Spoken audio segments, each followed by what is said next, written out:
Singapore से नमस्कार।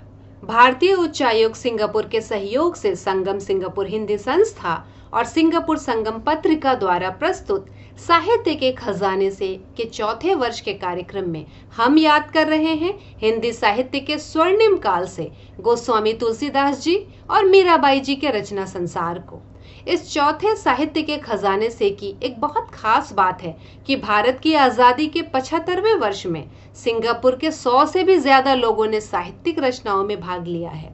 Singapore के साहित्य प्रेमियों के साथ ही सिंगापुर के कई प्रमुख शिक्षण संस्थानों के विद्यार्थी इस कार्यक्रम का हिस्सा हैं, जैसे NUS, DAV Hindi school, GIS, NPSIS, Raffles, DPSIS, Saint Joseph, Nexus, NJC, Anderson, Riverside, Whitley secondary, NUS high school, Jurong primary, Methodist girls, Bukit view और भी कई स्थानीय विद्यालय। इन विद्यार्थियों में ज्यादातर की मातृभाषा हिंदी नहीं है, लेकिन उन्होंने हिंदी साहित्य के इन दो महान साहित्यकारों के रचना संसार को पुनः जीवित कर दिया है। आर्य समाज सिंगापुर का साथ हमेशा हमारे लिए महत्वपूर्ण रहा है, हम उनके आभारी हैं।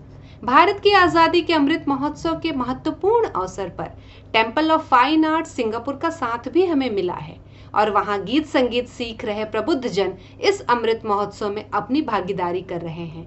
भारत के गोकुलपुर गांव से सर्वोदय कन्या विद्यालय की छात्राओं को एक कार्यक्रम के लिए जोड़ना सिंगापुर और भारत के बीच संगम सेतु का निर्माण है। जब भारत से बाहर रामचरितमानस की बात होती है तो थाईलैंड और अयोध्या भी याद आते हैं।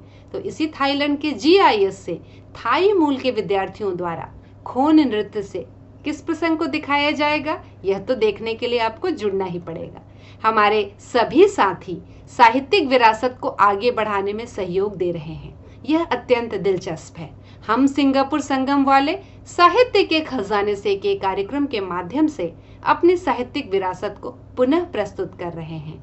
4 जून 2022 सिंगापुर समय 7 बजे और भारतीय समय 4:30 बजे से सिंगापुर संगम के YouTube चैनल सिंगापुर संगम हिंदी से अवश्य जुड़ें।